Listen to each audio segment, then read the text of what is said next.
ಆಷಾಢ ಮಾಸದ ಮೊದಲ ಶುಕ್ರವಾರ ಹಿನ್ನೆಲೆಯಲ್ಲಿ ಪ್ರತಿ ವರ್ಷದಂತೆ ಈ ಬಾರಿಯೂ ಚಾಮುಂಡಿ ಬೆಟ್ಟದಲ್ಲಿನ ತಾಯಿ ಚಾಮುಂಡೇಶ್ವರಿಗೆ ವಿಶೇಷ ಪೂಜೆ ನೆರವೇರಿತು.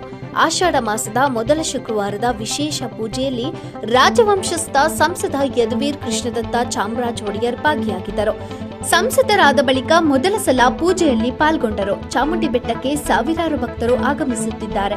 ಮೊದಲ ಆಷಾಢ ಶುಕ್ರವಾರ ಹೂವಿನ ಅಲಂಕಾರದಲ್ಲಿ ತಾಯಿ ಚಾಮುಂಡೇಶ್ವರಿ ಕಂಗೊಳಿಸುತ್ತಿರುವುದನ್ನು ಭಕ್ತರು ಕಣ್ತುಂಬಿಸಿಕೊಂಡರು.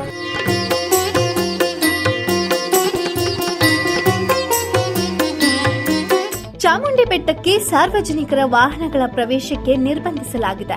ಚಾಮುಂಡೇಶ್ವರಿ ದೇವಿ ದರ್ಶನಕ್ಕೆ ಪಾಸ್ ವ್ಯವಸ್ಥೆ ರದ್ದು ಮಾಡಲಾಗಿದೆ. ಬೆಟ್ಟದಲ್ಲಿ ಕುಡಿಯುವ ನೀರು, ಶೌಚಾಲಯ, ವೈದ್ಯಕೀಯ ಸೇವೆ, ತುರ್ತು ವಾಹನಗಳ ವ್ಯವಸ್ಥೆ ಮಾಡಲಾಗಿದೆ. ಭಕ್ತರಿಗೆ ಪ್ರಸಾದ ವಿತರಿಸುವುದಕ್ಕೆ ಕಡ್ಡಾಯವಾಗಿ ಜಿಲ್ಲಾಡಳಿತದಿಂದ ಅನುಮತಿ ಪತ್ರ ಪಡೆಯಬೇಕು.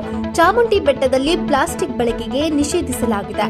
ಜನರು ಸರತಿ ಸಾಲಿನಲ್ಲಿ ದೇಗುಲ ಪ್ರವೇಶಿಸಲು ಬ್ಯಾರಿಕೇಡ್ ಅಳವಡಿಸಲಾಗಿದೆ. ಆಯಾ ಕಟ್ಟಿನ ಸ್ಥಳಗಳಲ್ಲಿ ಸಿಸಿ ಕ್ಯಾಮೆರಾ ಹಾಕಲಾಗಿದೆ.